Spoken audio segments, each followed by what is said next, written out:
हाँ, तो दोस्तों नमस्ते, प्रणाम, हर हर महादेव। कैसे आप लोग? तो आप लोग से हम बता दें कि हमारे पावर स्टार पवन सिंह, जो कि भोजपुरी के सबसे जाने-माने कलाकार, एक्टर, जो कि अभी कल के 15 अगस्त के डेट में वो बाहुबली नेता की तरह निकलते हैं, जो कि एक होटल में जाते हैं कुछ खाना खाने के लिए अपने पूरी टीम के साथ में।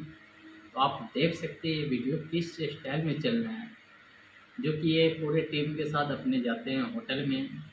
कोई ये नेता से भी कम नहीं है, कोई बाहुबली से भी कम नहीं है। आप लोग देख सकते हैं जो लुक है इनकी, जो चल रहे हैं। तो जाते हैं पूरी टीम के साथ में बैठ के खाना खाते हैं, एंजॉय करते हैं और काफ़ी सारे बात विचार से भी करते हैं। एक फिर इनकी गाना आ रहा है जो कि पावर स्टार पवन सिंह का संखारा, क्योंकि उसका भी जैसा भी अपडेट आता है मेरे पास, हम आप लोग के एक ब्लॉग बना के उसका भी सबसे पहले हम आप लोग को देंगे।